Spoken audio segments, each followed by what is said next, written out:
एकछिन सँगै प्रार्थना गर्नेछौँ। हामीहरूलाई प्रेम गर्नुभएको हाम्रो स्वर्गको एकमात्र पवित्र परमेश्वर पिताज्यूलाई धन्यवाद र प्रशंसा चढाउँछौँ। यसु प्रभुज्यूको पवित्र र अनमोल रगतले हाम्रो सबै पापलाई अनन्तसम्मको लागि क्षमा गरिदिनु भएको छ। हामीहरूलाई नरकको दण्डबाट उद्धार गरिदिनु भएको छ। धन्यवाद र प्रशंसा चढाउँछौँ। हामीहरूलाई परमेश्वरज्यूको अनन्तको पवित्र राज्य स्वर्गमा जान सक्ने गरी जीवित आशा दिनुभएको छ। धन्यवाद चढाउँछौँ। अबको हाम्रो बाँकी जीवनलाई पनि यो संसारमा राखिदिनु भएको हरेक समय हामीहरूलाई हेरचाह गरिदिनु भएको छ। हाम्रो दुर्बलताहरूलाई बोकिदिनु भएको छ। सत्यतामा डोराइदिइरहनु भएको छ। परमेश्वरज्यूको पवित्र इच्छा पूरा गर्न हरेक समय डोराइदिइरहनु भएको छ। धन्यवाद र प्रशंसा चढाउँछौँ। यो समय यसु प्रभुज्यूको पवित्र र अनमोल रगतले नरकबाट छुटकारा पाएको हामीहरू सँगै भेला भएका छौँ। प्रभुज्यूको महान उपकारको प्रशंसा गरेर वचन अध्ययन गर्न पवित्र सङ्गति गर्न दिनुभएको छ। धन्यवाद चढाउँछौँ। यो समय प्रभुज्यू हाम्रो माझमा हुनुहुन्छ भनी विश्वास गर्छौँ। अनलाइनबाट वचन सुन्नुहुने सबै दाजुभाइ दिदीबहिनीहरूसँग पनि प्रभुज्यू नै सँगै रहिदिनु भएर सहायता गरिदिनुहोस्। सबैजनालाई आवश्यक भएको उपकार गरिदिनुहोस्। बिरामीहरूलाई पनि चाँडै निको बनाइदिनुहोस्। शैतानको शरीरको संसारको परीक्षामा परेकोहरूलाई प्रभुज्यूको वचनले शक्तिले उपकारले बलियो बनाइदिनुहोस्। एकजना पनि पतन नहुने गरी सबैजनालाई सहायता गरिदिनुहोस्। विभिन्न प्रकारको समस्याहरू भए तापनि सुसमाचारलाई प्रचार गरिरहनु भएको हाम्रो दाजुभाइ दिदीबहिनीहरूलाई हेरचाह गरिदिनुहोस्। प्रभुज्यूको दयालु हातले डोराइदिनुहोस्। झन् प्रभुज्यूको वचनले प्रभुज्यूको शक्तिले प्रभुज्यूको बुद्धिले बलियो बनाइदिनुहोस्। अब चाँडै आउनुहुने प्रभुज्यूको प्रतीक्षा गरेर वचनको चाहना गरेर वचन पालना गरेर परमेश्वरज्यूको पवित्र इच्छा पूरा गरेर परमेश्वरज्यूको महिमा गरेर जिउन सक्न बलियो बनाइदिनुहोस्। यो समय हामीहरूलाई देखाउन चाहनुभएको वचन र प्रभुज्यूको इच्छा बुझ्न हामीहरूलाई सहायता गरिदिनुहोस्। पवित्र आत्माज्यूले हाम्रो मन नयाँ बनाइदिनुहोस्। वचन सुनेर बुझेर पालना गरेर परमेश्वर पिताज्यूलाई महिमा गर्न सक्न सहायता गरिदिनुहोस्। यो समय सबै कुराहरूको लागि पवित्र आत्माज्यूसँग भरोसा गरेर हाम्रो प्रभु यीशु ख्रीष्टको नाममा प्रार्थना चढाउँछौँ। आमेन। धन्यवाद र स्वागत छ।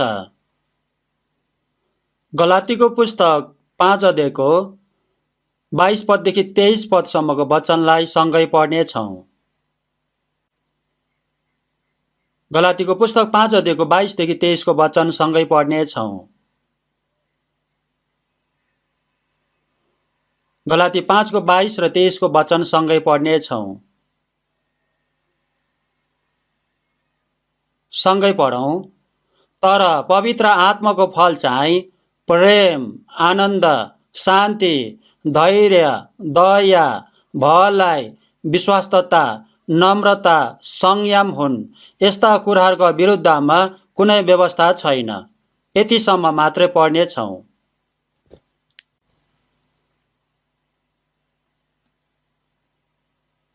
आजभोलि प्रभुज्यूको दिनमा हरेक हप्ता प्राय जसो पवित्र आत्माले भरिपूर्ण हौ भन्नुभएको वचन विभिन्न प्रकारले अध्ययन गर्दैछौँ।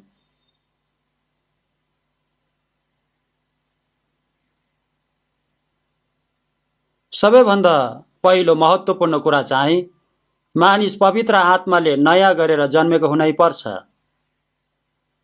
नयाँ गरेर फेरि जन्मेन भने मानिसले अनन्तको स्वर्ग राज्यमा जान पाउँदैन। पवित्र आत्माको डोराइ पाउनु पर्छ। पवित्र आत्माको नियन्त्रणमा हुनुपर्छ अनि पवित्र आत्माले भरिपूर्ण हुनुपर्छ। नयाँ गरेर फेरि जन्मेको क्रिस्चियनहरूको जीवन पवित्र आत्माले भरिपूर्ण भएर जिउनुपर्छ। हाम्रो प्रयास हाम्रो शक्तिले मात्रै पवित्र आत्माको फल फलाउन सक्दैन। पवित्र आत्माको फल फलाउनको लागि पवित्र आत्माले भरिपूर्ण हुनुपर्छ। पवित्र आत्माले भरिपूर्ण हुन हामीहरूले हरेक समय सिक्नुपर्छ। पवित्र आत्माले भरिपूर्ण हुने क्रमहरू छन्। बाइबलको वचनद्वारा हरेक समय हामीहरूले सिकिरहनुपर्छ।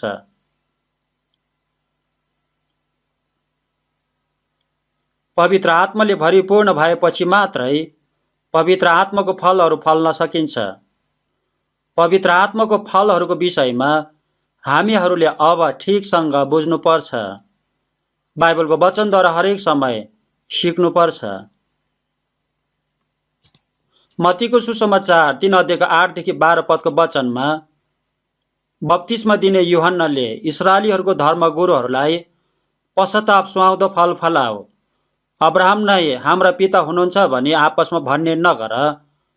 परमेश्वरले यो ढुङ्गाहरूबाट पनि अब्राहमको लागि सन्तान उत्पन्न गर्न सक्नुहुन्छ।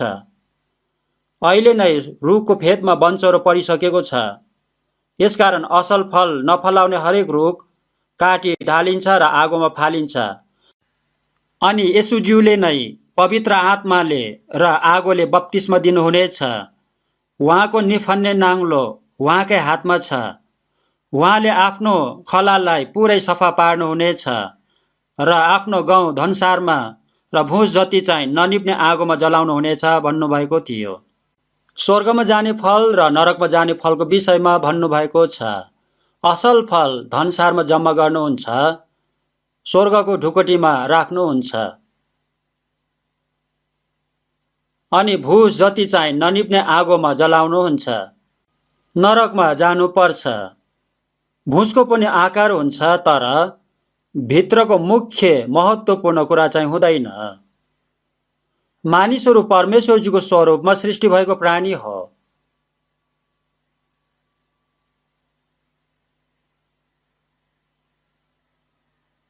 अहिले यो संसारमा छ,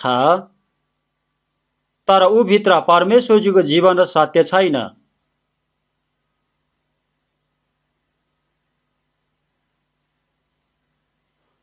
मानिसहरूले आफ्नै विभिन्न प्रकारको धर्म कर्म बनाएर धार्मिक जीवन जिउन प्रयत्न गरिरहेको छ।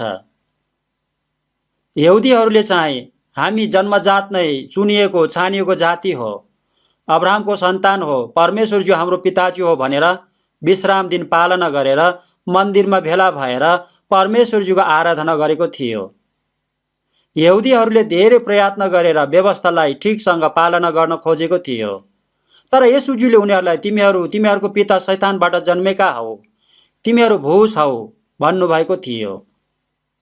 आजभोलि पनि नयाँ गरेर फेरि नजन्मेको रीति विधि मान्ने, क्रिस्चियन धर्म मान्ने भन्ने क्रिस्चियनहरू अति नै धेरै छन्। यस्तोहरू सबै भुसहरू हो। बाहिरको रूप धेरै राम्रो भए तापनि यस्तो कुरा महत्त्वपूर्ण कुरा होइन। येशूज्यूले शरीरले केही पनि फाइदा हुँदैन, जीवन दिनुहुने आत्मा हुनुहुन्छ भन्नुभएको छ। शरीरबाट जन्मेको शरीर हो, आत्माबाट जन्मेको आत्मा हो भन्नुभएको छ। शरीरलाई अति नै धेरै सिँगार पटार गरे तापनि त्यो आत्मा हुन सक्दैन। शरीरबाट जन्मेको शरीर नै हो। गहुँ चाहिँ, दाना चाहिँ, असल फल चाहिँ धनसारमा राख्नुहुन्छ। नयाँ गरेर फेरि जन्मेको मानिस, आफ्नो आत्माको उद्धार मुक्ति लिएको मानिस, अनन्तको उद्धार मुक्ति लिएको मानिस अनन्तको स्वर्गमा रहन पाउँछ। भुसहरू सबै ननिप्ने आगो अनन्तको नरकमा जानुपर्छ। नामधारी नक्कली धार्मिक मानिसहरू धेरै छन्। आफ्नै बुद्धिमा, आफ्नै शक्तिमा शिक्षित मानिसहरू भन्नेहरू धेरै छन्, तर ऊ भित्र परमेश्वरजीको जीवन छैन। यस्तो मानिसहरू परिवर्तन हुन सक्दैन। यस्तो मानिसहरू स्वर्गमा जान सक्दैन। फल्न सबैभन्दा पहिला बिउ रोप्नुपर्छ।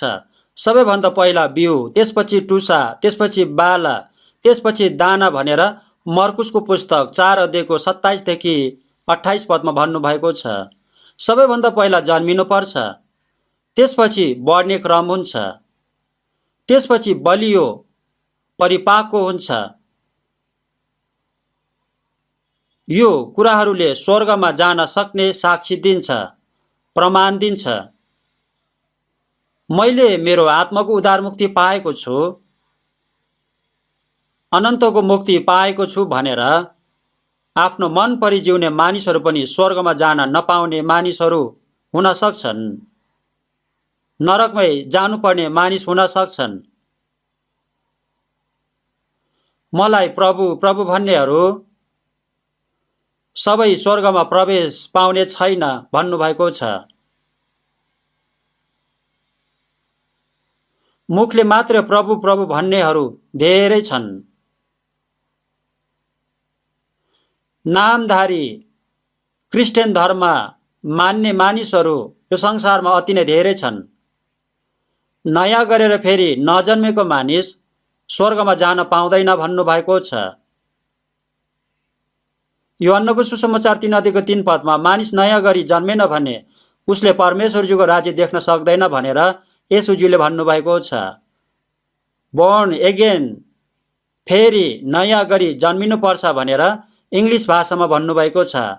आदमबाट पापी शरीरमा हामीहरू संसारमा एकचोटि जन्मेको छ, तर अब आफ्नो आत्माको मुक्ति, अनन्तको मुक्ति पाएको लिएको समयमा नयाँ गरेर आत्मामा फेरि जन्मेको हुन्छ। यूहन्नको सुसमाचार 3:5 तिमीहरू पानी र आत्माद्वारा जन्मेन भने परमेश्वरजीको राज्यमा पस्न सक्दैन भन्नुभएको छ। पानी र आत्माद्वारा भनेको कुरालाई गलत प्रकारले बुझेको मानिसहरू पनि धेरै छन्। यहाँको यो पानीले इन्साफको कुरा सिकाउनु भएको थियो। मिस्र देशबाट इस्राएलीहरूले कनान देशमा जानको लागि लाल समुद्र पानी भित्रबाट पार गरेर गएको थियो। मिस्रको राजा र सेनाहरू चाहिँ त्यहाँको पानीमा डुबेर सबैजना मरेको थियो। यो पानीले परमेश्वरजीको इन्साफलाई देखाउनु भएको हो। येशूज्यूले यर्दन नदीको पानीमा बप्तिस्मा लिनुभएको थियो। पाप नभएको निर्दोष येशूज्यूले बप्तिस्मा लिनुभएको छ। येशूज्यूले मानिसको रूपमा किन आइदिनु भएको हो भने मानिसले परमेश्वरजीको विरोधमा गरेको पापको प्रयासित गरिदिनको लागि यो संसारमा मानिसको लागि आइदिनु भएको हो। येशूज्यूले मानिसले पालना गर्न नसक्ने व्यवस्था पूरा गरिदिनु भएको छ। मानिस नरकमा जानुपर्ने पापको इन्साफ र दण्ड मानिसको लागि सट्टामा येशूज्यूले भोकिदिनु भएको छ। क्रुसमा मरिदिनु भएर फेरि पुनरुत्थान भइदिनु भएको छ। हामीहरूलाई अनन्तसम्मका लागि पाप क्षमा गरिदिनु भएको छ। अनन्तको स्वर्गीय जीवन दिनुभएको छ। येशूज्यूले यर्दन नदीको पानीमा बप्तिस्मा लिनुभएको कुराले येशूज्यूले मरिदिनु भएर चिहानमा पापलाई गाडिदिनु हुने कुरा र पानी भित्रबाट बाहिर निस्कनु भएको कुराले येशूज्यूको पुनरुत्थान हुने कुरा सिकाउनु भएको थियो। पानी र आत्माले जन्मनुपर्छ भन्नुभएको कुराले मृत्यु र पुनरुत्थान सिकाउनु भएको हो। 1 पत्रुसको पुस्तक 1:3 हेर्नुभयो भने येशू ख्रीष्टको मृत्यु र पुनरुत्थानद्वारा हामी नयाँ गरी जन्मेका छौँ भन्नुभएको छ। पानी र आत्माद्वारा नयाँ गरेर जन्मिनुपर्छ भनेको कुरालाई अझै अर्को प्रकारले चाहिँ येशू प्रभुज्यूको मृत्यु र पुनरुत्थानद्वारा नयाँ गरेर जन्मिनुपर्छ भन्नुभएको कुरा हो। येशू प्रभुज्यूको मृत्युमा हाम्रो श्राप र मृत्यु सबै पूरा गरिदिनु भएको छ। येशू प्रभुज्यूले मरिदिनु भएर चिहानमा गाडिदिनु भएर हाम्रो पापलाई, हाम्रो मृत्युलाई अन्त्य गरिदिनु भएको छ, गाडिदिनु भएको छ। येशूज्यूले मृत्युको शक्तिलाई जितेर पुनरुत्थान हुनु भएर हामीहरूलाई अनन्तको स्वर्गीय जीवन दिनुभएको छ। येशूज्यूले मरिदिनु भएर हाम्रो पापको ज्याला तिरिदिनु भएको छ अनि पुनरुत्थान हुनु भएर हामीहरूलाई स्वर्गीय नयाँ जीवन दिनुभएको छ। यूहन्नको सुसमाचार 20:19 हेर्नुभयो भने येशूज्यूले पुनरुत्थान हुनु भएर चेलाहरू कहाँ गएर आफ्नो हात र खुट्टा र कोखाको घाउको डोबहरू देखाउनु भएर तिमीहरूलाई शान्ति भन्नुभएको छ। यो कुराले के भन्नुभएको हो भने तिमीहरूले पाउनुपर्ने सबै श्राप र दण्ड मैले भोकिदिइसकेको छु भन्नुभएको हो।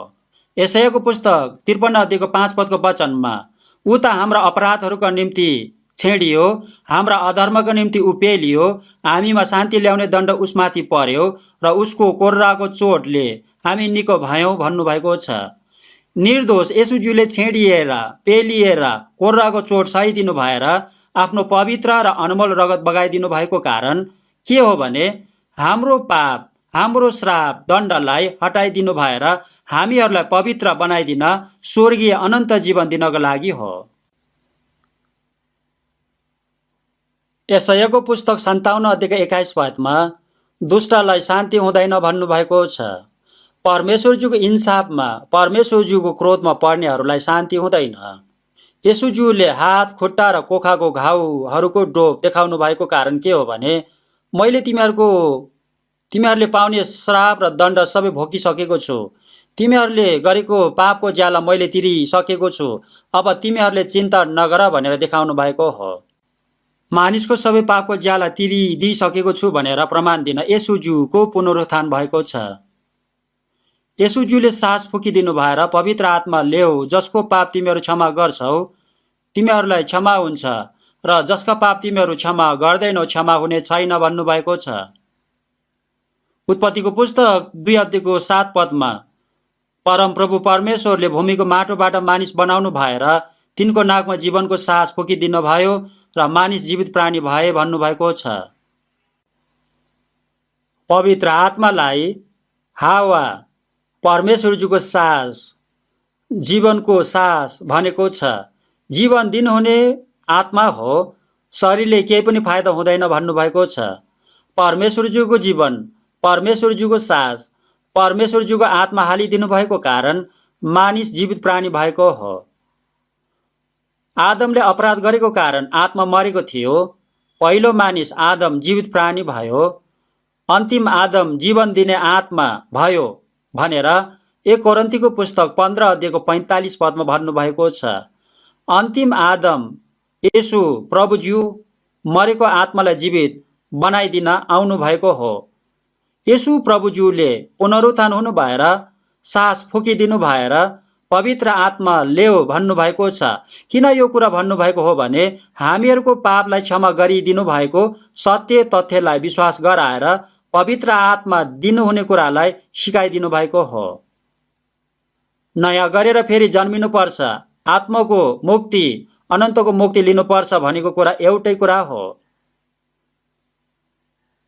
येशू प्रभुज्यूलाई विश्वास गर्छु भनेको कुरा के हो भने, येशू प्रभुज्यूको मृत्यु र पुनरुत्थानलाई विश्वास गर्छु भनेको कुरा हो। येशूज्यूले मरिदिनु भएर हाम्रो पापलाई अनन्तसम्मको लागि क्षमा गरिदिनु भएको छ। पुनरुत्थान हुनु भएर अनन्तको नयाँ जीवन, स्वर्गीय जीवन दिनुभएको छ। यो सत्य तथ्यलाई हृदयले विश्वास गर्नुपर्छ।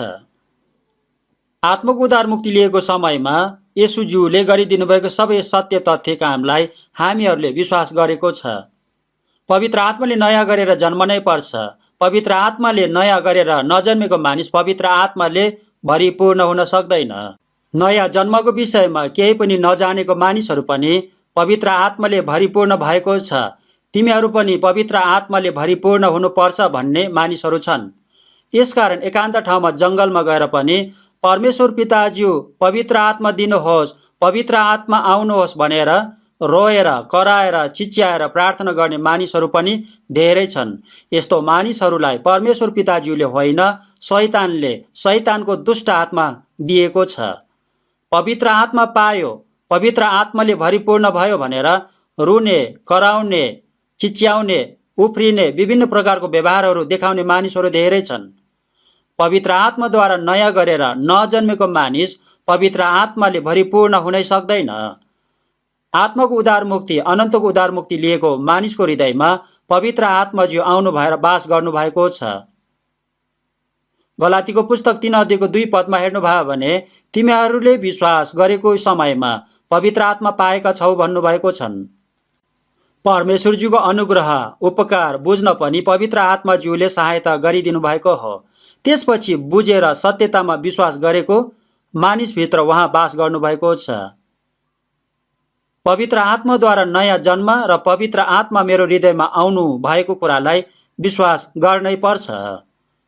सबै पाप अनन्तसम्मका लागि क्षमा गरिदिनु भएको सत्य तथ्यलाई विश्वास गरेको जस्तै पवित्र आत्मा दिनुभएको सत्य तथ्यलाई पनि विश्वास गर्नुपर्छ। अनन्तको उद्धार मुक्ति लिएको मानिसले पवित्र आत्मा पनि पाएको छ। रोमीको पुस्तक 8 अध्यायको 12 पददेखि 14 पदको वचनलाई सँगै पढ्नेछौँ।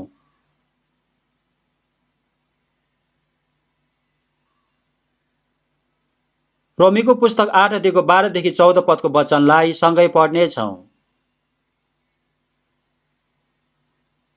रोमी 8को 12देखि 14 पदको वचनलाई सँगै पढ्नेछौँ। सँगै पढौँ।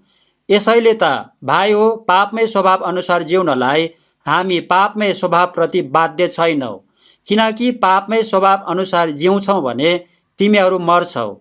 तर यदि पवित्र आत्माद्वारा शरीरका कार्यहरू तिमीहरूले निर्मूल पार्यो भने तिमीहरू जिउने छौ। किनभने सबै जो परमेश्वरका आत्माले डोर्याएका हुन्छन् तिनीहरू नै परमेश्वरका सन्तान हुन्। आत्माको उद्धार मुक्ति पाएको मानिससँग पनि अझै पनि परिवर्तन नभएको शरीर छ। यसकारण अब शरीरको स्वभाव अनुसार जिउने हो या आत्माको स्वभाव अनुसार जिउने हो, यो कुरालाई ध्यान दिनुपर्छ। रोमीको पुस्तक 7 अध्यायको र 8 अध्यायको वचनमा यसको विषयमा जोड दिएर वचन दिनुभएको छ। भाइ हो भनेको आफ्नो आत्माको उद्धार मुक्ति लिएको मानिसहरूलाई भन्नुभएको हो। हामी पापमय स्वभाव अनुसार बाध्य छैनौँ, ऋणी छैनौँ भन्नुभएको छ। ऋण लिएको छ, ऋणी भएको छ भने ऋण तिर्नुपर्छ भन्ने मन सधैँ भइरहन्छ। ऋण दिनेले सधैँ मेरो ऋण कहिले तिर्छौ, आज तिर्ने हो, चाँडै तिर भनेर भनिरहन्छन्। ऋण तिर्न बाध्य बनाउँछ। ऋण दिनेले ऋण तिर्न लगाउँछन्। शरीरले शरीरको अभिलाषा पाप स्वभाव अनुसार जिउन लगाउँछन्। खान मन लाग्ने धेरै हुन्छन्, हेर्न मन लाग्ने कुराहरू धेरै हुन्छन्, जान मन लाग्ने ठाउँहरू धेरै हुन्छन्, गर्न मन लाग्ने कुराहरू धेरै हुन्छन्, शरीरको अभिलाषाहरू धेरै हुन्छन्। ऋण लियो भने ऋण तिर्न सधैँ बाध्य हुन्छ। शरीरको कुरा केही पनि नगर भन्नुभएको होइन। हामीहरूलाई नयाँ सृष्टि भन्नुभएको छ। पापी स्वभावमा नजिउनु भन्नुभएको छ। अध्ययन गर्नुपर्छ, कसरत गर्नुपर्छ, थाकेपछि आराम गर्नुपर्छ। शरीरको कुरामा फँसेर पाप स्वभावमा जिउनु हुँदैन। पवित्र आत्माले परमेश्वरजीको इच्छा अनुसार जिउन हामीहरूलाई सधैँ अनुरोध गर्नुहुन्छ। शरीरको अभिलाषा अनुसार जियो भने तिमीहरू मर्छौ भन्नुभएको छ। यो वचनले आफ्नो आत्माको उद्धार मुक्ति लिएको मानिस पनि नरकमा जानुपर्छ भन्नुभएको कुरा होइन। नयाँ गरेर जन्मेको मानिस पवित्र आत्माको स्वभाव अनुसार जिउँछन्। शरीरको अभिलाषा अनुसार पाप स्वभावमा जिएको जीवन बेठिक हो। यस्तो जीवन गलत जीवन हो। जिउँदो मानिसले जिउँदो मानिस जस्तै जिउनुपर्छ। यदि मरेको मानिसले जस्तै जियो भने उसले मरेको काम गर्छ, उसले गलत काम गरिरहन्छ। एफिसीको पुस्तक 5को 14 पदमा निन्द्रामा परेकाहरू जाग र मरेकाहरूबाट उठ र ख्रिस्टले तिमीहरूलाई प्रकाश दिनुहुनेछ भन्नुभएको छ। निन्द्रामा परेकाहरू र मरेकाहरू फरक हुन्छन्। मरेकाहरू भनेको जीवन नभएकाहरू हो। निन्द्रामा परेकाहरू भनेको जीवन छ तर मरेकाहरूको छेउमा सुतिरहेको छ, सपना देखिरहेको छ। मरेकाहरूको छेउमा छु भनेर पनि उसलाई थाहा हुँदैन। म कहाँ छु भनेर उसलाई थाहा हुँदैन। समय कति बज्यो थाहा हुँदैन। आफूले गर्नुपर्ने काम थाहा हुँदैन। सपनामा अल्मलिरहेको हुन्छ। आफ्नो आत्माको उद्धार मुक्ति पाएर पनि आत्मा निन्द्रामा परेको छ भने यस्तो मान्छे सपनामा अल्मलिरहेको मानिस जस्तै हुन्छ। मरेकाहरू जस्तै, आफ्नो आत्माको उद्धार मुक्ति नपाएको मानिसहरू जस्तै, निन्द्रामा सुतिरहेका मानिसहरू जस्तै, सपनामा अल्मलिरहेका मानिसहरू जस्तै हुन्छन्। तर सास चाहिँ फेरिरहेको मानिस हुन्छन्। यस्तो मानिस मरेको मानिसहरू जस्तै हुन्छन्। यसकारण जाग र उठ भन्नुभएको छ। शरीरको अभिलाषा अनुसार जियो भने मर्छौ भन्नुभएको छ। शरीरको अभिलाषा अनुसार जिउनेहरू मरेको मानिसहरू जस्तै हो। पवित्र आत्माद्वारा शरीरका कार्यहरू निर्मूल पार्यो भने तिमीहरू जिउने छौ भन्नुभएको छ। पवित्र आत्माले शरीरको काम निर्मूल पार्छ भन्नुभएको छ। गलातीको पुस्तक 5 अध्यायको 17 पदमा हेर्नुभयो भने शरीरको अभिलाषाले पवित्र आत्माको विरोध गर्छ, पवित्र आत्माको इच्छाले शरीरको अभिलाषाको विरोध गर्छ। यी दुई एक अर्काको विरोध गर्छ भन्नुभएको छन्। विरोध गर्छ भनेको झगडा गर्छ भनेको कुरा हो। एक अर्काको शत्रु हो, शत्रुसँग झगडा गर्छ। मानिस पापी भएर जन्मेको कारण परमेश्वरज्यूलाई विरोध गरेर, इन्कार गरेर जिएको छ। आफ्नो आत्माको उद्धार मुक्ति लिए तापनि तर शरीरले चाहिँ परमेश्वरज्यूको पवित्र आत्माको विरोध गर्छन्, इन्कार गर्छन्। शरीरको अभिलाषाले पवित्र आत्माको विरोध गर्छ, पवित्र आत्मासँग झगडा गर्छ। पवित्र आत्माको इच्छाले शरीरको अभिलाषाको विरोध गर्छ। पवित्र आत्माले जित्नुहुन्छ, निर्मूल पार्नुहुन्छ। आँधी बेहेरी आए तापनि शक्तिशाली पानी जहाजले बलियो भएर अगाडि बढ्छ। पवित्र आत्माद्वारा शरीरको कार्यहरू निर्मूल पार्न सकिन्छ। शरीरका स्वभावहरू, पापका स्वभावहरू मार्न सकिन्छ। पवित्र आत्माद्वारा शरीरका कार्यहरू मार्यो भने तिमीहरू जिउनेछौ भन्नुभएको छ। पवित्र आत्माद्वारा जियो भने शरीरको स्वभावहरू मर्छन्। 1 पत्रुसको पुस्तक 2 अध्यायको 11 पदको वचनमा आत्माको विरुद्ध लडाईँ गर्ने शारीरिक अभिलाषाहरूबाट अलग रहो भन्नुभएको छ। आत्माको उद्धार मुक्ति पाएको मानिसभित्र पनि शारीरिक अभिलाषाहरू हुन्छन्। शरीरको अभिलाषाले आत्माको विरोधमा लडाईँ गर्छ, पवित्र आत्मासँग लडाईँ गर्छ। शरीरको, संसारको, शैतानको कुराले परमेश्वरज्यूसँग शत्रु बनाउँछ।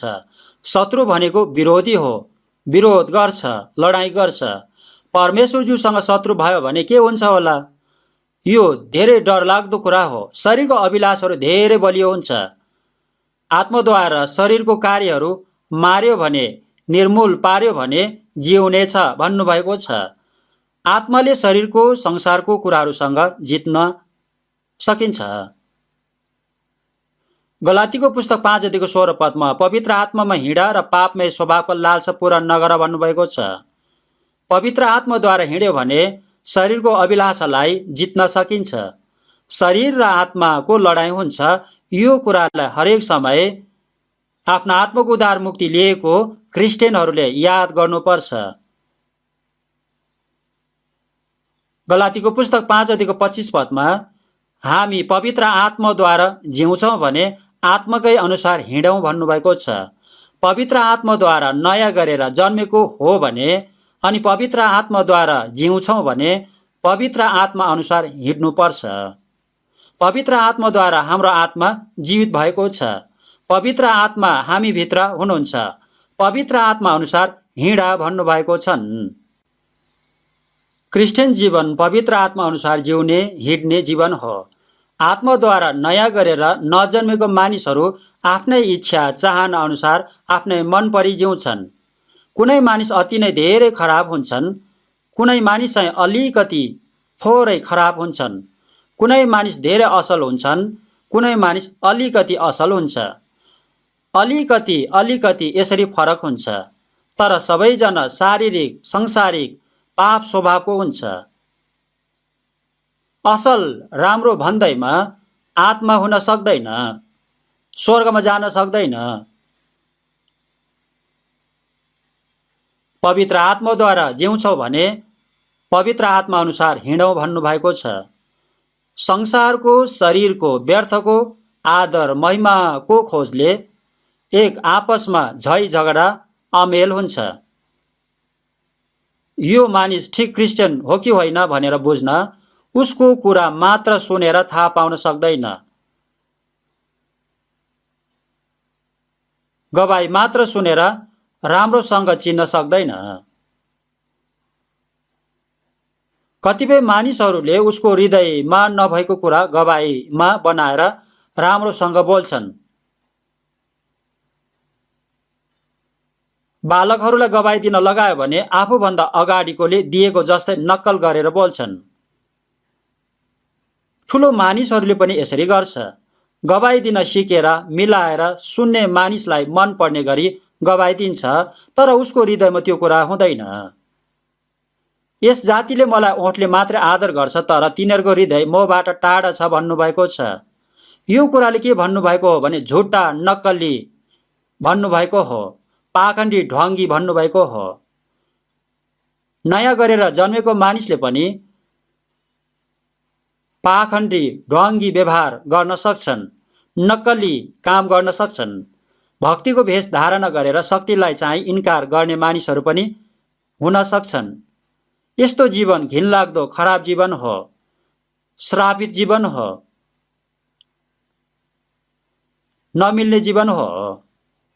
यसकारण नयाँ गरेर जन्मेको अनुभव स्पष्ट हुनुपर्छ। पवित्र आत्माद्वारा शरीरको अभिलाषाहरूसँग जित्नुपर्छ। पवित्र आत्मा अनुसार जिउनुपर्छ।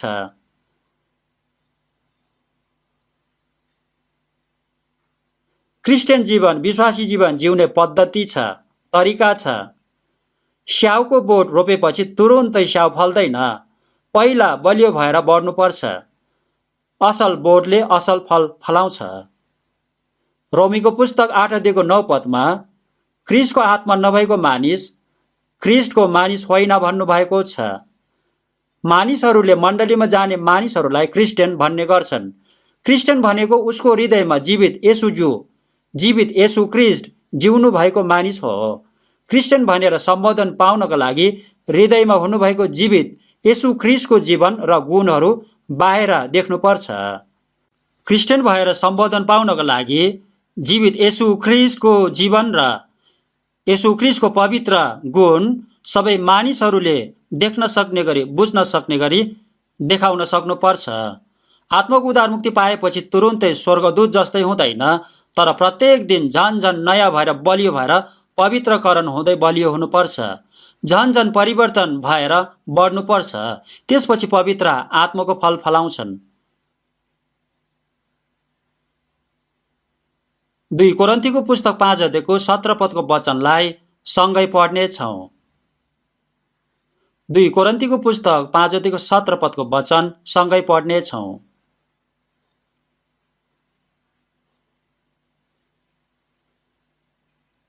2 कोरिन्थी 5 को 17 पदको वचन सँगै पढ्नेछौँ। विगत हप्तामा पनि पढेको थियो, अध्ययन गरेको थियो। सँगै पढौँ। यसकारण कोही ख्रिस्टमा छ भने त्यो नयाँ सृष्टि हो, पुरानो बिति गएको छ, हेर नयाँ आएको छ। परमेश्वरज्यूले मानिसहरू सबैजनालाई आत्माको अनन्तको उद्धार मुक्ति दिनुभएको छ। परमेश्वरज्यूले दिनुभएको अनन्तको उद्धार मुक्ति, आफ्ना आत्माको उद्धार मुक्ति लिएको सबै मानिसहरू ख्रिस्टमा हुन्छन्। यूहन्नाको सुसमाचार 14 अध्यायको 20 पदमा हेर्नुभयो भने त्यस दिन तिमीहरू ममा र म तिमीहरूमा छु भनी जान्नेछौ भन्नुभएको छ। आफ्नो आत्माको उद्धार मुक्ति पाएपछि एक एक गरेर बुझेर बलियो भएर बढ्न सक्छौँ। म भित्र पवित्र आत्माज्यू हुनुभएको कुरा पनि बुझ्छौँ। प्रभुज्यू म भित्र हुनुभएको कुरा अति नै महान कुरा हो, अचम्मको कुरा हो। परमेश्वरज्यू सर्वोच्च स्वर्गमा मात्रै होइन, पवित्र आत्मामा अहिले यो संसारमा पनि सबै ठाउँमा हुनुहुन्छ। परमेश्वरज्यूको आत्मा, पवित्र आत्मा सबै ठाउँमा हुनुहुन्छ। पवित्र आत्माज्यू नयाँ गरेर जन्मेको सबै मानिसहरू भित्र हुनुहुन्छ।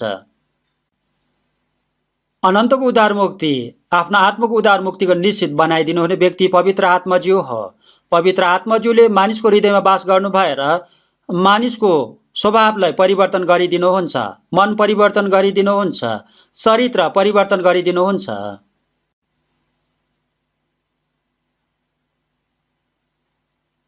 तिमीहरू ममा र म तिमीहरूमा छु भनी तिमीहरूले जान्नेछौ भन्नुभएको छ।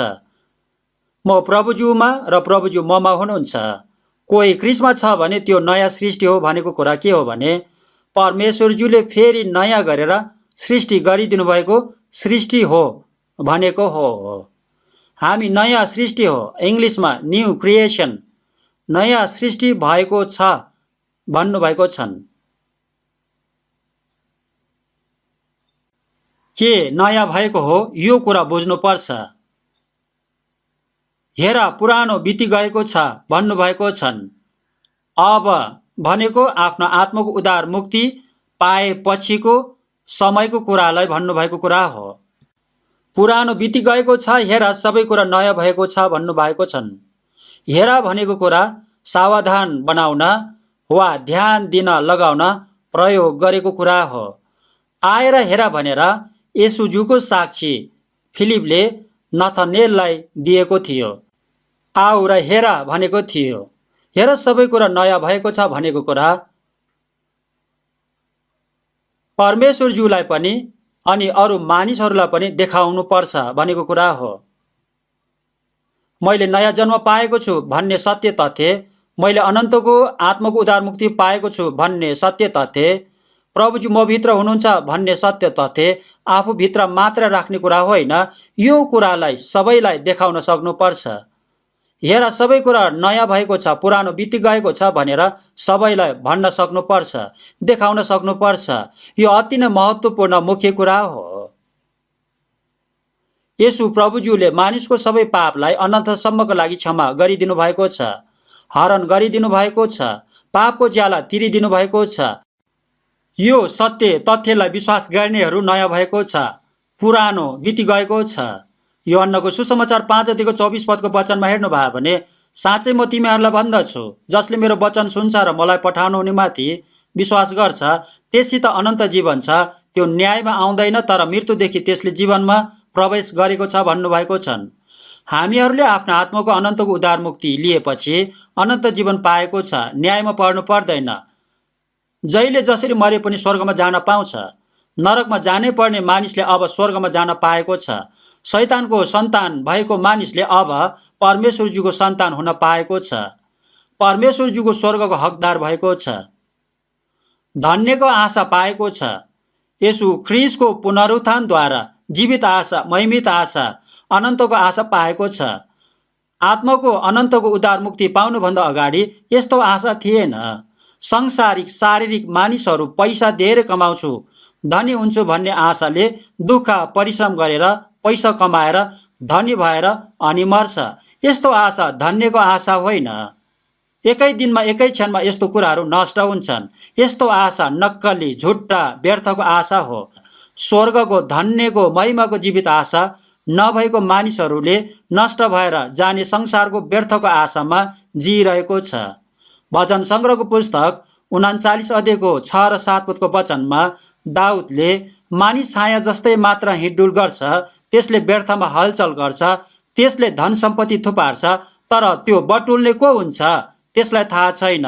तर हे परमप्रभु, म त तपाईँको प्रतीक्षा गर्छु, मेरो आशा त तपाईँमा नै छ भन्नुभएको छन्।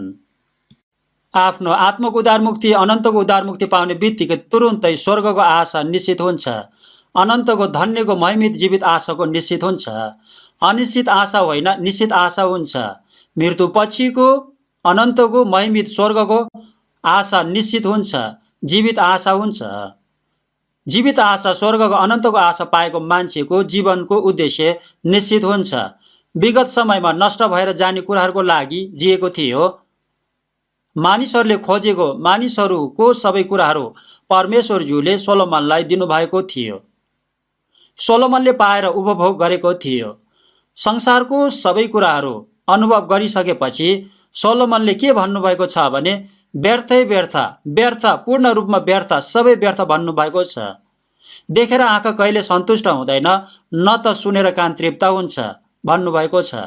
मुखमा हाँसो भए पनि हृदयमा वेदना हुन्छ, हर्षको अन्त चाहिँ शोकमा हुन्छ भन्नुभएको छ। सबै कुरा बतासले खेदेको जस्तो मात्र हो, सबै कुरा व्यर्थै व्यर्थ, व्यर्थै व्यर्थ, व्यर्थ भनेर धेरैचोटि दोहोऱ्याएर भन्नुभएको छ। उपदेशको पुस्तक 1:2 यो कुरा भन्नुभएको छ। संसारको, शरीरको सबै कुराहरू उपभोग गरेर, अनुभव गरेर यो कुरा भन्नुभएको छ। धनी मानिसहरूले पनि मर्ने समयमा मैले गलत जीवन बिताएर मैले व्यर्थको कुराहरूको लागि जीवन खेर फाले भनेर मरेको मानिसहरू छन्। आफ्नो शरीरको लागि चाहिने सबै कुराहरू जम्मा गरेर राखे तापनि तर मरेपछि ती सबै कुराहरू एउटा पनि आफ्नो हुँदैन। ठुलो घर, रमाइलो घर भए तापनि, ब्याङ्कमा पैसा धेरै राखेको भए तापनि, धेरै महँगो गाडी, बलियो गाडी भए तापनि मरेपछि त्यो सबै कुराहरू छोडेर जानुपर्छ। यो सबै कुराहरू एउटा पनि आफ्नो हुँदैन। कोरियाको सबैभन्दा ठुलो कम्पनीको मालिकले पनि यो कुरा मर्नुभन्दा अगाडि भनेको थियो।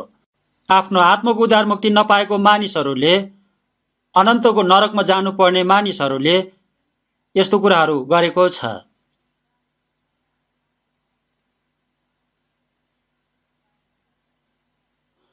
आइफोनको मालिक धनी मानिस स्टिभ जब्सले पनि अस्पतालमा मर्ने ठाउँमा भएको समयमा मैले ठिक जीवन जिएन, अब म मर्दैछु, मैले केही पनि लान पाउँदैन भनेको थियो। उसले ठिक जीवन थाहा पाएर जिएको भए राम्रो हुने थियो। तर अहिले अन्तिम अवस्थामा उसले पछुतो गरेको थियो। संसारलाई हेर्ने दृश्य, उसको व्यर्थको कुरा उसले बुझेको थियो। अनन्तको, महिमाको, जीवनको अमूल्य कुरा परमेश्वरज्यूको स्वर्गको कुरा हो। यो संसारमा परमेश्वरज्यूको महिमाको लागि बाँच्न र मर्न हामीहरूलाई दिनुभएको छ। मृत्युको डर हटाइदिनु भएको छ। ख्रीष्टसँगै मर्नेहरूलाई अनन्त समय जिउने स्वर्ग दिनुभएको छ। परिवर्तन गरिदिनु भएको छ। नयाँ सृष्टि बनाइदिनु भएको छ। पुरानो बिति गएको छ, हेर नयाँ सृष्टि भएको छ भन्नुभएको छन्। नयाँ गरेर फेरि जन्मेको नयाँ मानिस मात्रै नयाँ आकाश र नयाँ पृथ्वीमा प्रवेश गर्न पाउँछन्। प्रकाशको पुस्तक 21 अध्यायको 1 पदको वचनमा मैले नयाँ आकाश र नयाँ पृथ्वी देखेँ, पहिलो आकाश र पहिलो पृथ्वी बिति गएको थिए, समुद्र त अब छँदै थिएन भन्नुभएको छन्। नयाँ आकाश र नयाँ पृथ्वी भन्नुभएको छ, पहिलो आकाश र पहिलो पृथ्वी थिएन भन्नुभएको छ। हामीहरूले स्वर्गमा जानुभन्दा अगाडि यो वर्तमान संसारको सबै आशालाई त्याग्नुपर्छ। नयाँ आकाश र नयाँ पृथ्वीमा जिउने मानिस योग्यको मानिस भएर जिउनु पर्छ। यो कुरालाई सबैजनाले बुझ्नै पर्छ। विगतको क्रिस्चियनहरूले यसरी जिउनु भएको थियो। अहिलेको क्रिस्चियनहरूले आत्माको उद्धार मुक्ति, अनन्तको उद्धार मुक्ति पायो भनेको क्रिस्चियनहरूले पनि शरीरको संसारको कुराहरूको लागि जिउँदैछन्। वर्तमानको कुराहरूको लागि मात्रै जिउँदैछन्। यसरी जिउनु हुँदैन। यस्तो जीवन ठिक होइन। बाइबलको वचन हृदयले र कामले प्रत्यक्ष गरी पूरा गर्नुपर्छ। हिब्रूको पुस्तक 11 अध्यायको 13 देखि 16 पदमा हेर्नुभयो भने यो वर्तमान संसारमा हाम्रो अनन्तको घर छैन भन्नुभएको छ। अझ उत्तम देश अर्थात् एक स्वर्गीय देशको इच्छा गर्छौँ। यसै कारण परमेश्वरज्यू हाम्रो परमेश्वरज्यू हो भनी पुकारिनु शर्माउनुहुन्न, किनभने परमेश्वरज्यूले हाम्रो निम्ति एउटा सहर तयार पारिदिनु भएको छ भन्नुभएको छन्। जुन देशबाट तिनीहरू निस्केर गएका थिए, यदि तिनीहरूले त्यस देशको विषयमा सोचेका भए तिनीहरूलाई फर्किजाने मौका मिल्ने थियो भन्नुभएको छ। मानिसहरूलाई आफू जन्मेको गाउँघरको याद आउँछ। याद आए तापनि जान नसक्ने, जान नपाउने पनि हुन्छ। आफू जन्मेको देश गाउँघरदेखि टाढा अर्को देशमा जिउनेहरूले आफ्नो देश, आफू जन्मेको गाउँघरलाई धेरै याद गरिरहेको हुन्छन्। आफू जन्मेको ठाउँलाई छोडेर अर्को ठाउँमा गयो भने पनि आफू जन्मेको गाउँ घर याद आउँछन्। तर त्यो गाउँघर, त्यो देश, त्यो संसार अब चाँडै नै नष्ट हुन्छन्। यसकारण तिनीहरूले अझ उत्तम देश अर्थात् एक स्वर्गीय देशको इच्छा गरेको थियो। यसकारण परमेश्वरज्यूले उनीहरूको लागि एउटा सहर, अनन्तको महिमित स्वर्गीय सहर तयार गरिदिनु भएको छ। यो वचनले हामीहरूलाई पनि महान सान्त्वना, महिमित आशा दिनुभएको छ, जीवित आशा दिनुभएको छ, धन्यको आशा दिनुभएको छ, निश्चित आशा दिनुभएको छ। सबै कुराहरू परिवर्तन गरिदिनु भएको छ। नयाँ सृष्टि बनाइदिनु भएको छ। स्वर्गमा जाने मानिसहरूले नरकमा जाने मानिसले जस्तै जिउनु हुँदैन। यो संसार र यो संसारमा भएका सबै कुराहरू अब चाँडै नै नष्ट हुन्छन्। अब चाँडै नष्ट हुने व्यर्थको संसारमा हजारौँ हजार वर्षसम्म जिउने विचार गरेर, योजना बनाएर, आशा गरेर मानिसहरूले जिउँदैछन्। आफ्नो आत्माको उद्धार मुक्ति पाएको मानिसले यस्तो जीवन जिउनु हुँदैन।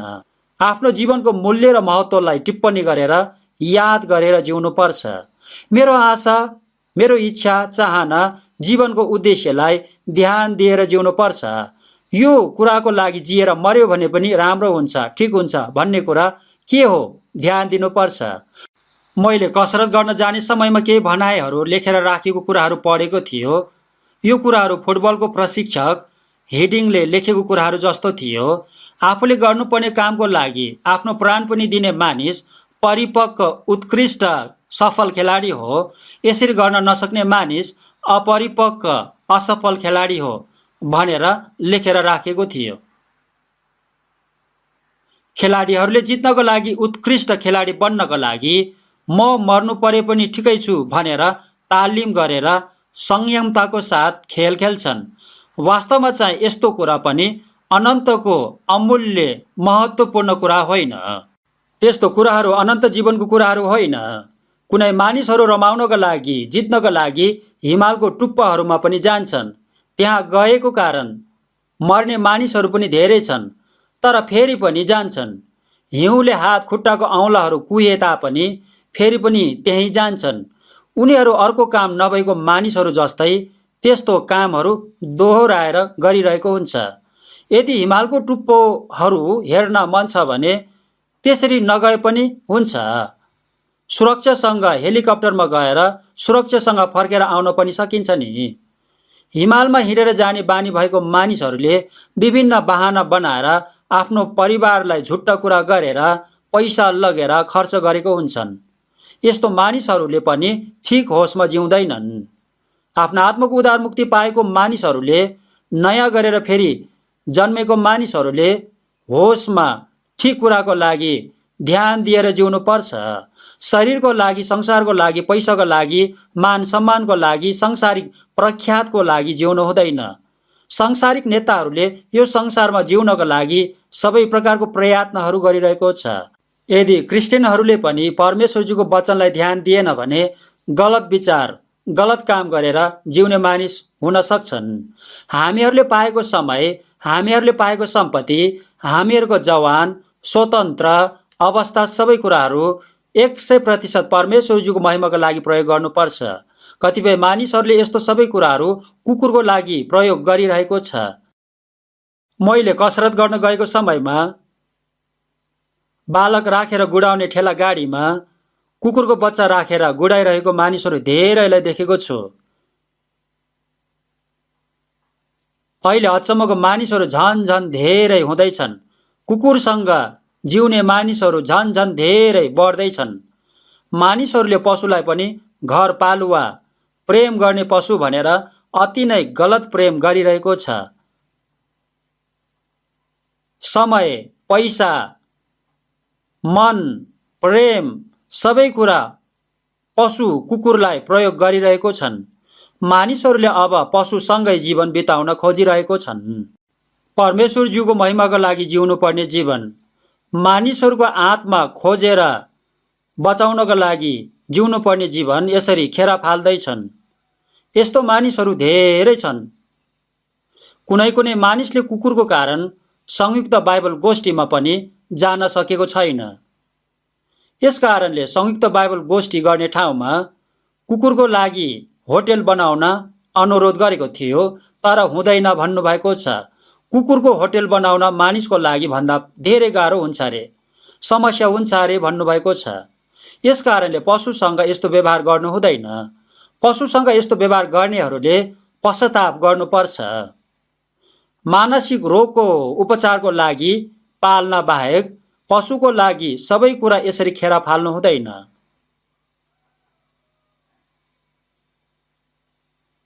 हामीहरूले गर्नुपर्ने महत्त्वपूर्ण कामहरू धेरै छन्। कुकुरको लागि समय खेर फाल्ने, पैसा खेर फाल्ने, मन खेर फाल्ने काम गर्नु हुँदैन। व्यर्थको जीवन जिउनु हुँदैन। यस्तो जीवन ठिक होइन। यस्तो मानिसहरूले अब होसमा जिउनु पर्छ। मन परिवर्तन गर्नुपर्छ। काम परिवर्तन गर्नुपर्छ।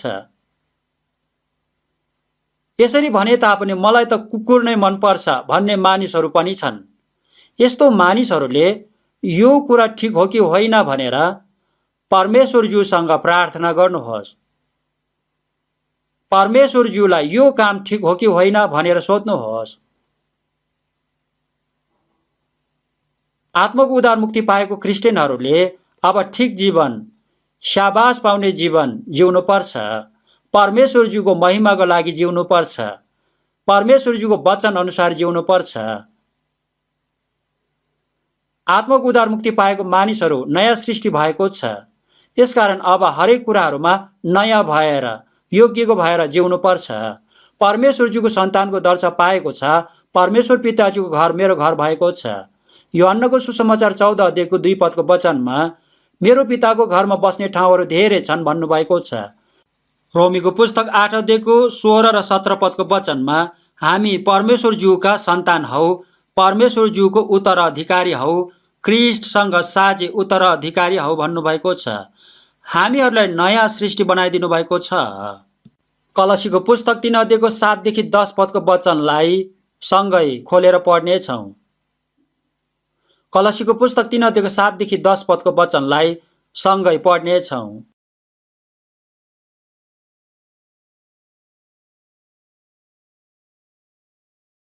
कलसीको पुस्तक 3:7 पदको वचनलाई सँगै पढ्नेछौँ।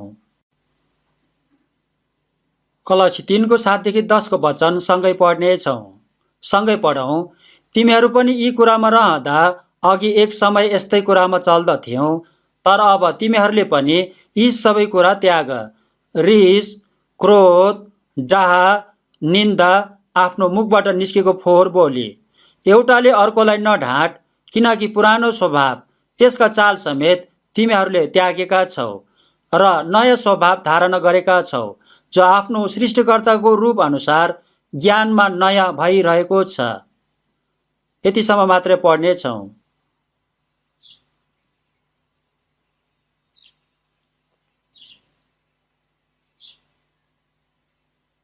कलसी 3:1 पदमा यदि तिमीहरू ख्रिस्टसँग बिउतिएका छौ भने माथिको कुराहरूको खोजी गर भन्नुभएको छ। यसु ख्रिस्टसँग बिउतिएको छ भने नयाँ सृष्टि भएको छ, नयाँ जीवन पाएको छ भने अब माथिको कुराहरूको खोजी गर भन्नुभएको छ। हामीहरू यो संसारमा छौँ तर हामीहरू यो संसारको मानिस होइन। हामीहरू यो पृथ्वीमा छौँ तर यो पृथ्वीको मानिस हामी होइन। अनन्तको स्वर्गमा लानको लागि परमेश्वरज्यूले छानिएको चुनिएको मानिसहरू हामीहरू हो। 3:7 पदमा तिमीहरू पनि अघि एक समय यस्तै कुरामा चल्दथ्यौ भन्नुभएको छ। विगत समयमा शैतानले डोराएको अनुसार पापमय स्वभावमा पाप गरेर जिएको थियो। अघि एक समय यस्तै कुरामा चल्दथ्यौ, तर अब तिमीहरूले यी सबै कुरा त्याग भन्नुभएको छ। विगत समयमा हामीहरूले पापमय स्वभावमा जिएको थियो, शरीरको स्वभावमा जिएको थियो, तर अब यस्तो सबै कुरालाई त्याग्नु पर्छ। फोहोर लुगालाई फुकालेर फालेको जस्तै पुरानो स्वभावलाई, पाप स्वभावलाई फाल्नु पर्छ। फोहोर कुरा राख्यो भने दुर्गन्ध आइरहन्छन्। यस्तो कुरा राख्नु हुँदैन। यस्तो फोहोर लुगामाथि नयाँ लुगा लगाउनु हुँदैन। यसरी गर्यो भने नयाँ पनि दुर्गन्ध हुन्छ। 3:8मा अब तिमीहरूले अघिका कुराहरू त्याग, रिस, क्रोध, डाहा, निन्दा, फोहोर बोली भन्नुभएको छ। अब लाजै मर्दो शर्मा लाग्दो फोहोर अशुद्ध बोली बोल्नु हुँदैन। परमेश्वरजीको सन्तानले अयोग्य बोली, रिस, क्रोध, डाहा, निन्दाको कुराहरू त्याग्नु पर्छ। क्रिस्चियन भन्नेहरूले पनि उसलाई मन नपर्ने कुराहरू गर्यो भने रिसाएर अनुहार पनि बिगारेर विभिन्न प्रकारको अशुद्ध बोलीहरू बोलिरहेको हुन्छ। झगडा गर्न पनि अगाडि बढ्छ। आफ्नै दाजुभाइहरू नै यसरी गर्छन्। क्रोध, डाहा, निन्दा, फोहोर बोली बोल्छन्।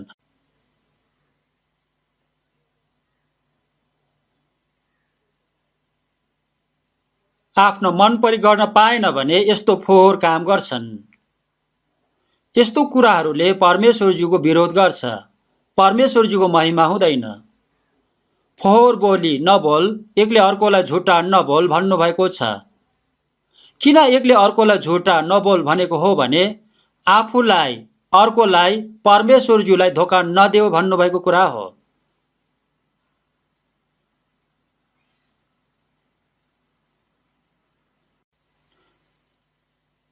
आफ्नो विवेकलाई, पवित्र आत्मालाई धोका दिनु हुँदैन। पुरानो स्वभाव र त्यसका चाल चलन त्याग्नु पर्छ। पुरानो स्वभाव र त्यसका चाल चलन सबै त्याग्नु पर्छ। फाल्नु पर्छ, इन्कार गर्नु पर्छ। नयाँ स्वभाव धारण गरेका छौ भन्नुभएको छ। हामीहरू अब नयाँ स्वभावमा ठिक जीवन जिउनु पर्छ। नयाँ स्वभाव आफ्नो सृष्टिकर्ताको रूप अनुसार ज्ञानमा नयाँ भइरहन्छ। परमेश्वरज्यूको स्वरूपमा सृष्टि भएको मानिसले अपराध गरेको कारण, परमेश्वरज्यूलाई इन्कार गरेर त्यागेर गएको कारण, शैतानको स्वभावमा जिएको कारण मानिस पशु जस्तै भएको थियो। पशु विकास भएर मानिस भएको हो भनेर झुट्टा कुरा बुद्धिमान विद्वान भन्ने मानिसहरूले गरिरहेको छ। प्रियहरू, मानिस पतन भएर अपराध गरेर पशु जस्तै भएको छ। परमेश्वरज्यूको स्वरूपमा सृष्टि भएको मानिस शैतान जस्तै दुष्ट भएको छ। अब आफ्नो आत्माको उद्धार मुक्ति पाएको मानिसले नयाँ स्वभाव पाएको छ। पुरानो स्वभाव, पापी स्वभाव त्याग्नुपर्छ। आफ्नो सृष्टिकर्ताको रूप अनुसार ज्ञानमा नयाँ भएर झन झन पवित्र भएर बलियो भएर बढ्नुपर्छ। हाम्रो ज्ञान, हाम्रो मन, हाम्रो विचार, हाम्रो स्वभाव झन झन परमेश्वरज्यूको स्वभावमा परिवर्तन भएर बलियो हुनुपर्छ। कोरियाको झ्याउकिरी 7 वर्ष पुगेपछि मात्रै उडेर गएर कराउन सकिन्छ। अमेरिकाको झ्याउकिरी चाहिँ 17 वर्षपछि मात्रै उडेर कराउन सकिन्छ। झ्याउकिरी भएपछि उनीहरू चाँडै मर्छन्।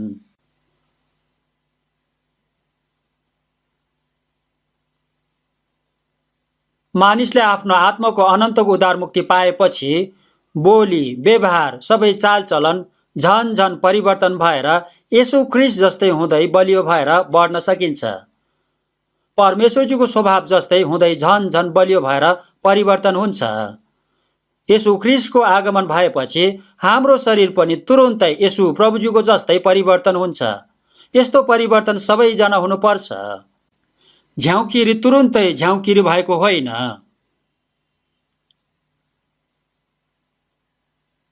चराको माउले अण्डालाई ओथ्रिएर बस्यो भने अण्डाभित्रको चल्ला झन झन परिवर्तन भएर अण्डाको बोक्रालाई फुटाएर बाहिर निस्कन्छ। अब हामीहरू हरेक समय झन झन नयाँ भएर बलियो हुनुपर्छ।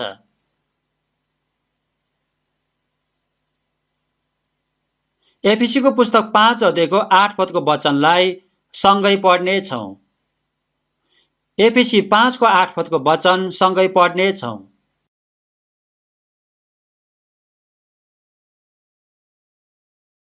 एफिसी 5 को 8 पदको वचन सँगै पढ्नेछौँ।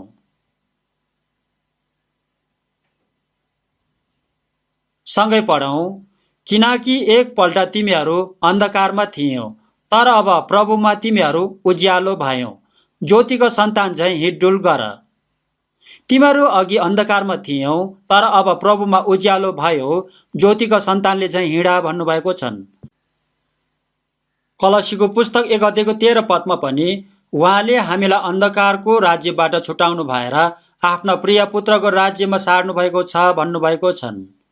हामीहरू नरकमा जानुपर्ने मानिस भएको थियो, तर परमेश्वरज्यूको आफ्नो प्रिय पुत्रको राज्यमा सारिदिनु भएको छ।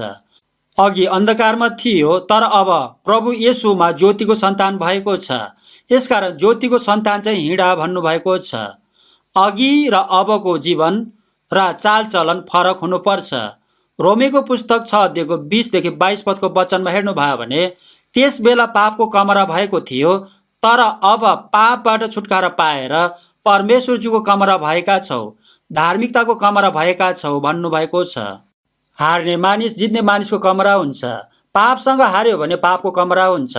जसले पाप गर्छ त्यो पापको कमरा हुन्छ। येशू प्रभुजीले पापबाट छुटकारा दिनुभएको छ, शैतानको बन्धनबाट छुटकारा दिनुभएको छ, परमेश्वरज्यूको कमरा भएको छ, धार्मिकताको कमरा भएको छ, परिवर्तन गरिदिनु भएको छ। आत्माको अनन्तको उद्धार मुक्ति पाएको मानिसले आत्माद्वारा नयाँ गरेर फेरि जन्मेको मानिसले अब सबै रहन सहन परिवर्तन गरेर जिउनु पर्छ। 2 कोरिन्थीको पुस्तक 11 अध्यायमा शैतानले पनि ज्योतिर्मय स्वर्गदूतको भेषमा आफूलाई परिवर्तन गर्छ भनेको छ। झुट्टा अगमवक्ताहरूले पनि राम्रो राम्रो कुरा गर्छन्, तर वास्तवमा चाहिँ उसको हृदयमा यस्तो कुराहरू हुँदैन। मुखले चाहिँ प्रेमको कुरा गर्छन्, तर उसको हृदयले चाहिँ अधर्मसित कमाउनलाई लोभ गर्छन् भन्नुभएको छ। पाखण्डी, ढङ्गी, नक्कलीहरू धेरै छन्।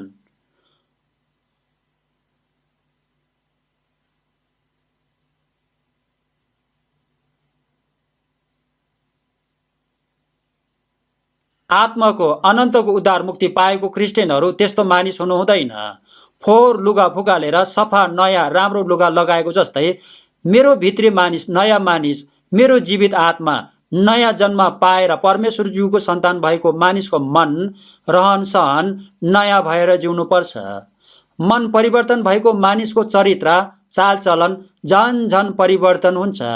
यसरी परिवर्तन भएर बलियो भएर बढ्नुपर्छ। आत्माको उद्धारमुक्ति अनन्तको उद्धारमुक्ति पाएको मानिसको जीवन रहन सहन व्यवहार झन झन प्रत्येक समय परिवर्तन हुनुपर्छ। अब यसु प्रभुजीको दोस्रो आगमन झन झन अति नै नजिक भएको छ। 1 पत्रुसको पुस्तक 2:2 हेर्नुभयो भने तिमीहरूले नयाँ जन्मेको बालकले जस्तै शुद्ध आत्मिक दूधको तृष्णा गर र त्यसबाट तिमीहरू आफ्ना मुक्तिमा बढ्दै जान सक्नेछौ भन्नुभएको छ। नयाँ जन्मेको बालक जस्तै भन्नुभएको छ। सानो बालक जन्मेपछि आमाको दूध मात्रै खोज्छन्।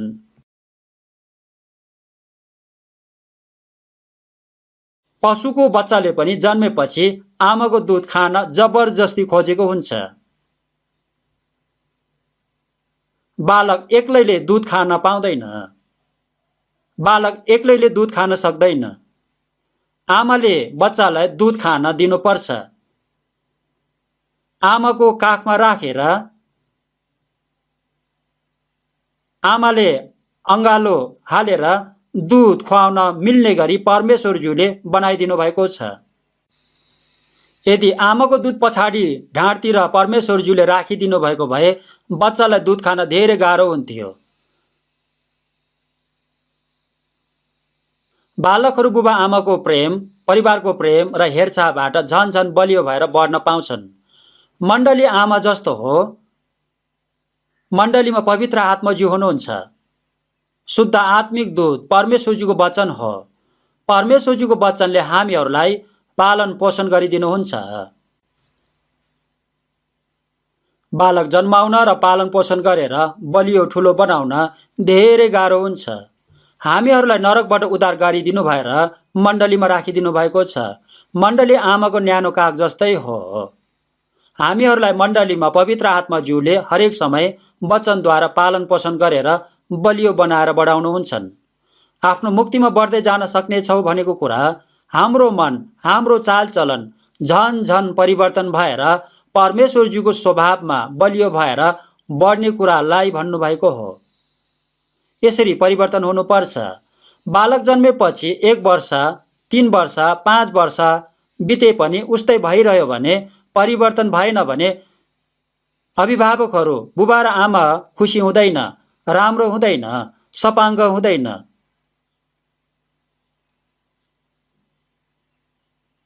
आफ्नो मुक्तिमा बढ्दै जान सक्नेछौ भनेको कुरा यसु प्रभुज्यूको पवित्र स्वभावमा बलियो भएर परिपक्व भएर बढ्ने कुरालाई भनेको हो।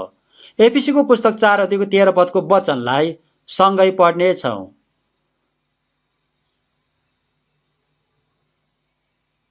एफिसीको पुस्तक 4:13 वचनलाई सँगै पढ्नेछौँ।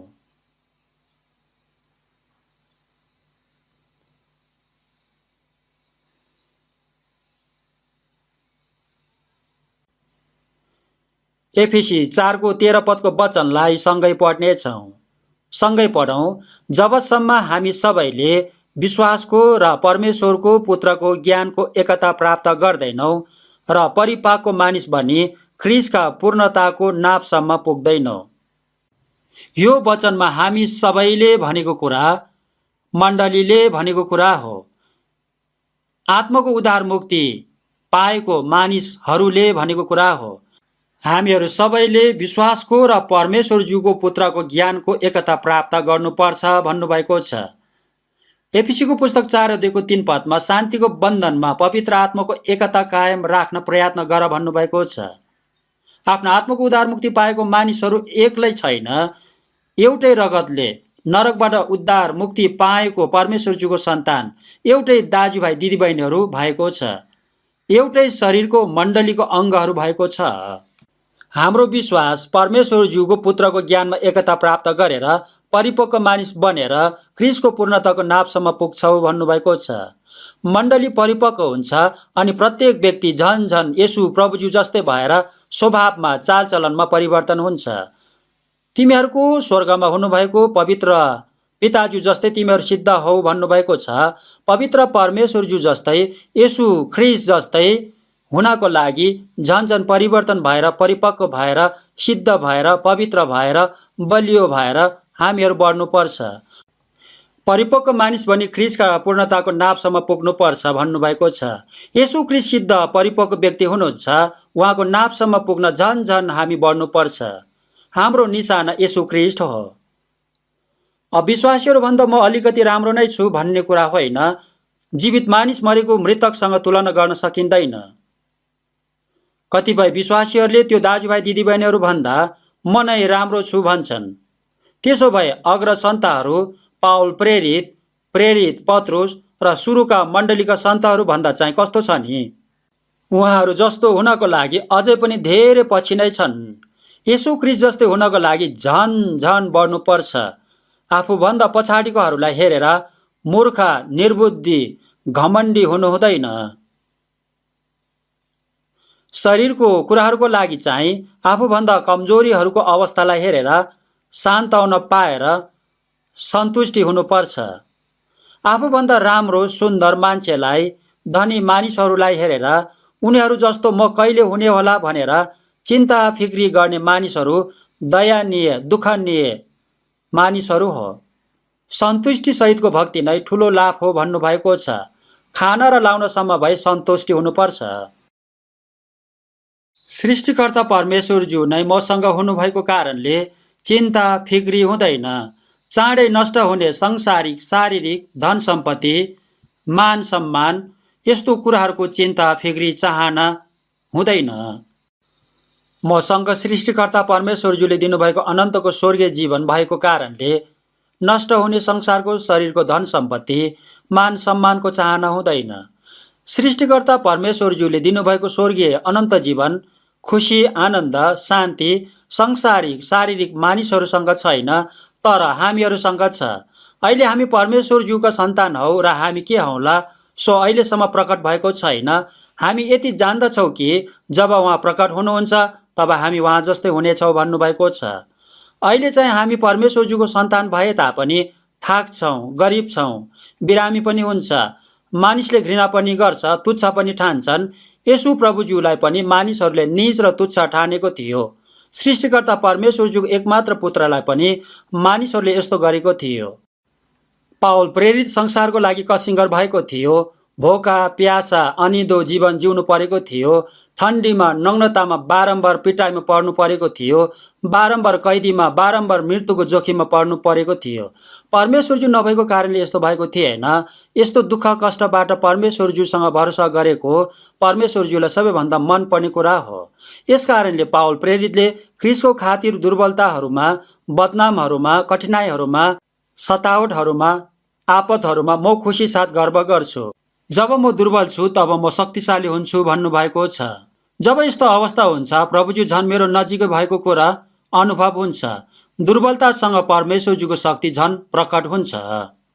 मर्न लागेको, मर्नुपर्ने मान्छेले मैले उत्तम लडाइँ लडेको छु, मैले दौड सिद्ध्याएको छु, मैले विश्वासलाई बचाइराखेको छु, अब उपरान्त मेरो निम्ति धार्मिकताको मुकुट राखिएको छ, जो धार्मिकताको न्यायाधीश प्रभुज्यूले त्यस दिन मलाई दिनुहुनेछ भन्नुभएको छ।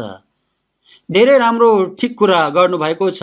हामीहरूले पनि जीवनको अन्तिम समयमा मैले ठिक जीवन जिएको छु, मैले मेरो जीवनलाई खेर फालेको छैन भनेर ठिक कुरा गरेर स्वर्गमा जान सक्नुपर्छ। यसो प्रभुजी कुनै पनि समय यो संसारमा फेरि आउन सक्नुहुन्छ, अथवा म नै आज नै जानुपर्ने पनि हुन सक्छन्। मैले ठिक जीवन जिउन सकेन, मैले धेरै कुराहरू खेर फालेको छु भन्ने यस्तो पछुतो नहुने जीवन अब हामीहरूले जिउनुपर्छ। पुरानो जीवन, संसारिक जीवन, शारीरिक जीवन, पापमय स्वभावको जीवन अब हामीहरूले त्याग्नुपर्छ। अब झन झन नयाँ स्वभावमा बलियो भएर बढ्नुपर्छ। यसो प्रभुज्यूको स्वभावमा झन झन बढ्नुपर्छ। एफिसीको पुस्तक 4 को 15 पदको वचन सँगै पढ्नेछौँ। एफिसी 4 को 15 पदको वचन सँगै पढ्नेछौँ। सँगै पढौँ। बरु प्रेमसित सत्य बोल्दै हरेक कुरामा हामी उहाँसम्मै अर्थात् ख्रीष्टसम्मै बढ्दै जाउँ, जो शिर हुनुहुन्छ। प्रेममा सत्य बोल्दै हरेक कुरामा ख्रीष्टसम्मै बढ्दै जाऊ भन्नुभएको छ। अब हामीहरू झन झन यसु प्रभुज्यू जस्तै भएर बढ्दै जानुपर्छ। यसु प्रभुज्यूको स्वभावमा परिवर्तन हुनुपर्छ। एक यूहन्नको पुस्तक 2 अध्यायको 6 पदको वचनमा हेर्नुभयो भने उहाँमा रहन्छु भन्नेले आफै पनि उहाँको चाल अनुसार चल्नुपर्छ भन्नुभएको छ। प्रभुजी म भित्र हुनुहुन्छ र म प्रभुज्यूभित्र छु भन्ने सत्य तथ्यलाई विश्वास गर्ने मान्छेले प्रभुज्यूले गर्नुभएको अनुसार आफूले पनि काम गर्नुपर्छ। हामीहरूले कुनै काम गर्नु पर्दाखेरि प्रभुजी यहाँ हुनुहुन्छ, प्रभुजीले यो काम कसरी गर्नुहुन्छ, प्रभुजीको विचार कस्तो छ, यो कुरालाई विचार गर्नुपर्छ। हामीहरूले काम गर्दाखेरि आफू एक्लैले आफ्नो मन खुसीले निर्णय गरेर गलत काम गर्नु हुँदैन। यो कामको लागि प्रभुजीले के भन्नुहुन्छ, कसरी गर्नुहुन्छ भनेर ध्यान दिएर विचार गर्नुपर्छ। हितोपदेश 3को 6 पदमा आफ्ना सारा मार्गमा उहाँलाई सम्झी र उहाँले तेरा मार्गहरू सोझ तुल्याइदिनु हुनेछ भन्नुभएको छ। आफ्ना सारा मार्गमा उहाँलाई सम्झी भनेको कुरा के हो भने कामहरू गर्दा हरेक समय परमेश्वरज्यूसँग सल्लाह गर भनेको कुरा हो। यसरी गर्यो भने परमेश्वरज्यूले सबै काम सफल गरिदिनुहुन्छ। प्रभुज्यूको इच्छा विपरीत काम गर्नु हुँदैन। आफैले मूर्ख निर्बुद्धि काम गरेर परमेश्वरज्यूको विरोध गर्ने मानिसहरू धेरै छन्। आफ्नो गल्तीलाई विचार नगर्ने मानिसहरू छन्। हामीहरू यस्तो हुनु हुँदैन।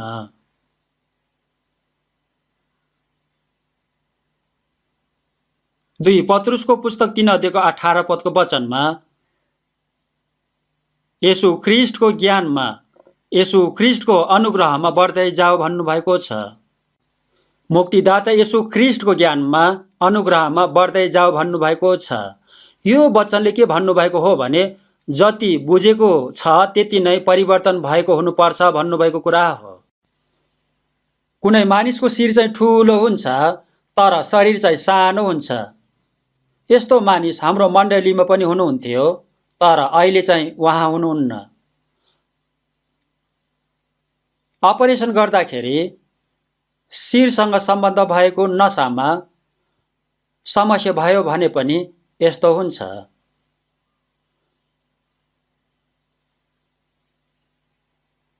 कुनै मानिसले दिमागले चाहिँ वचन धेरै जानेको जस्तो कुराहरू गर्छन् तर उसको कामलाई हेर्यो भने बालकको काम जस्तो हुन्छ। नाम चलेको विश्वविद्यालयहरूमा पढेको भए तापनि अति नै निर्बुद्धि काम गर्ने मानिसहरू पनि छन्। यस्तो मानिसहरूलाई निर्बुद्धि, मूर्ख, घमण्डी भन्छन्। जति कुरा पढेको छ, बुझेको छ त्यति नै स्वभाव पनि परिवर्तन हुनुपर्छ। हामीहरूले बाइबलको वचन पढेको कारण, प्रार्थना गरेको कारण झन येशू प्रभुज्यू जस्तै हुनको लागि हो। हाम्रो चरित्र परिवर्तन हुनको लागि हो। धेरै बुझेर घमण्डी गर्न होइन, धेरै पढेर शरीरको संसारको लागि प्रयोग गरेर खानको लागि होइन, येशू ख्रीष्टको ज्ञानमा बढ्दै जाऊ भन्नुभएको छ। झन येशू ख्रीष्टको स्वभावमा परिवर्तन भएर बढ्दै बलियो हुनुपर्छ।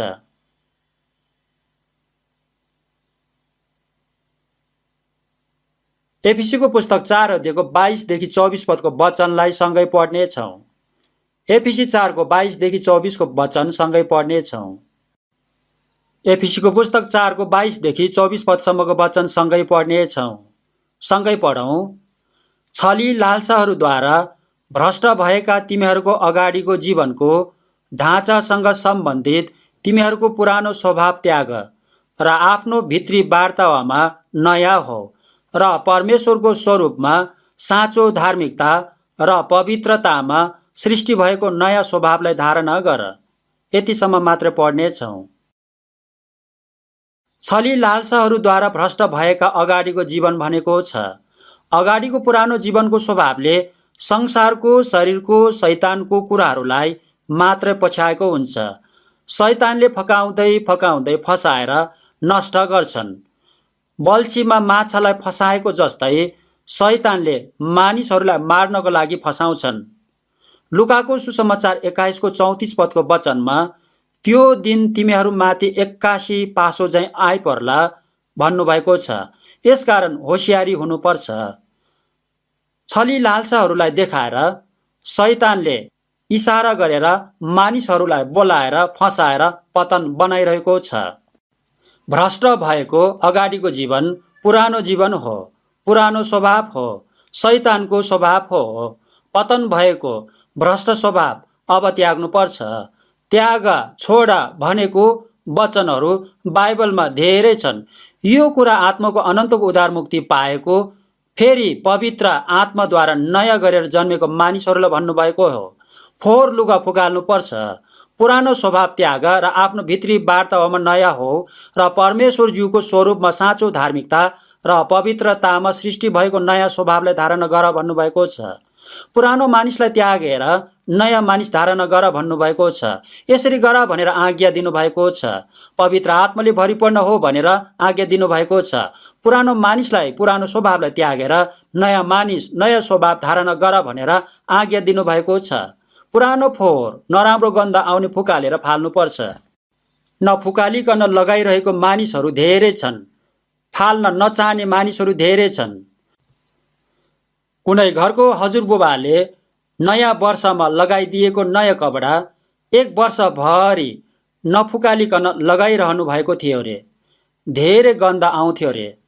यसकारण छोरा बुहारीले, बुबा भोलि नयाँ वर्ष हो, राम्रो नयाँ लुगा बनाएर ल्याएको छु, बुबा यो पुरानो फुकालेर यो नयाँ चाहिँ लुगा लगाउनुहोस् भनेको थियो रे।